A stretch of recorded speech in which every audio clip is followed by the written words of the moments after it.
today. Holy cow, it's only Monday. Calm down. Oh, calm down. All right, pace yourself. It's a long week.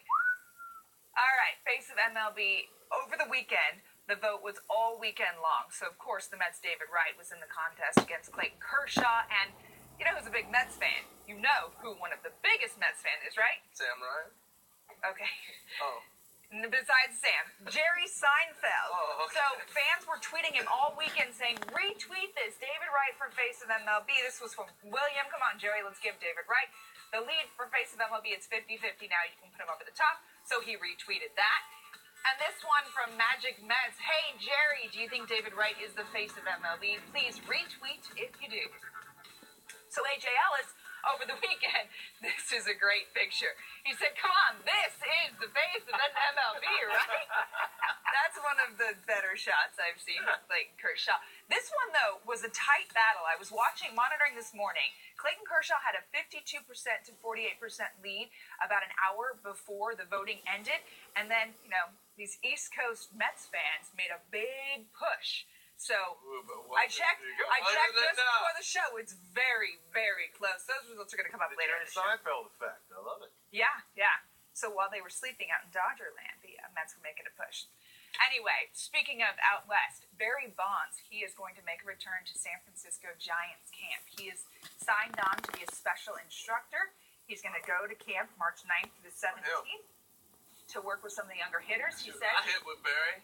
I'd ask in a heartbeat for some advice. That'd be great. Absolutely. It'll be interesting if he goes in there and he gets really open and candid with some of the younger players. I've heard mixed results. I've heard from some people that he actually is quite outgoing with information and helpful, but... No, I spoke with him about a month ago, and he's been teaching a lot of kids on his own anyway, and he loves it. You know, what's going to be interesting, though, is how the media reacts to it, and that sort of a relationship. Well, it might be a media distraction, but the players say it won't be a distraction. Maybe on the lower fields, too, dealing with the kids. You can ever learn from a great hitter. Take advantage of it, right? Speaking of hitting, though, the A's, they are using dueling batting cages. We talked about this before the show, Harold. We'll let you give your opinion in a minute. Yeah. But here it is, side by side. You get to see pitches coming from right-hander and a left-hander back-to-back. You just funnel through. So, in a way, that's really good. And you notice, Harold, there are no infielders out there. That was Harold's concern this morning, is that infielders would, have it hard. That's not safe for infielders to be doing that. Well, we did that. I went to Japan with the Major League All-Star Tour in '88.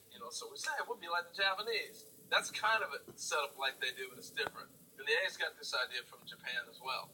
But they have infielders taking ground balls. And here's a look at it right now in Japan. They crossfire the cages where the left-handers pull that way, the right-handers pull the ball the other way. And you're taking ground balls. And so when you're taking grounders out there, the timing is when a pitcher throws a pitch, then they hit a ground ball, and now you catch your grounder. But when you got two guys throwing, you don't know, hey, whoa, don't hit the ground ball at me. It can be Keep you on your toes there, Harold. No, that does sound a little bit dangerous. But Bob Melvin said double the work in just 2.5 hours. There you go. It's interesting. We'll see if more teams pick that up. All right, still to come on the show, Masson Sports Rock Kabako is going to give us the latest on the Orioles, and they just signed a big guy this weekend, Nelson Cruz.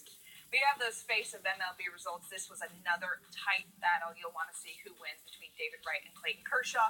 And Rays GM Andrew Friedman will join us. We'll talk all things Tampa Bay Rays.